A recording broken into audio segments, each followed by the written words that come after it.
এক মেয়ে শরীরে জিন এসে বলছে আমি নিচ থেকে আসিনি, বরং মেয়ে আমাকে ডেকে এনেছে। কিভাবে জিন বলল?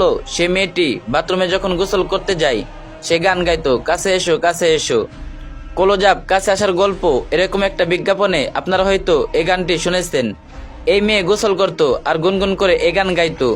জিনের ভাষ্যমতে তার এই কাছে আসার গান শুনে আমি তার প্রতি আকৃষ্ট হয়ে পড়ি। সে যখন কাছে এসো বলতো আমি থাকতে পারতাম না।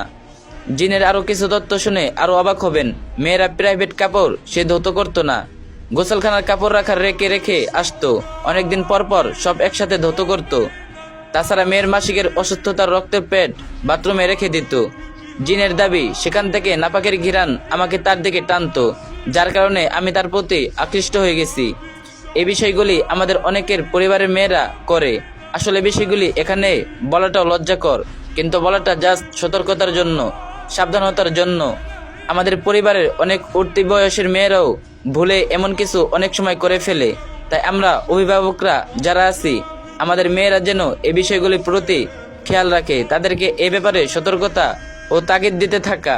বিশেষ করে গোসলখানায় যাবার আগে দোয়া পড়া, গোসলখানায় জরুরির বেশি সময় না দেয়া, অর্থাৎ দ্রুত কাজ শেষ করা, গোসলখানা থেকে বের হওয়ার দোয়া পড়া, গোসলখানায় ভেজা কাপড় বা পেট না রাখা, লাইট অফ রেখে গোসল না করা।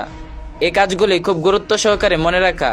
সকাল সন্ধ্যার মাসনুন আমল গুরুত্ব সহকারে করা। মনে রাখবেন, আপনার সতর্কতার কারণে যদি জীবনে একজন এই খবির জিনের আক্রান্তে পড়ে যান, এটার মাসুল আপনাকে সারা জীবন দিয়ে যেতে হবে। আশিক জিন ভয়ানক, সে যার পেছনে লাগে তাকে তেলে তেলে শেষ করে দেয়। এই ভিডিওটি অন্য একজনের সাথে শেয়ার করুন যাতে সবাই সতর্ক থাকে, আর যে যেতে পারেন কপি লিঙ্ক করে দিন।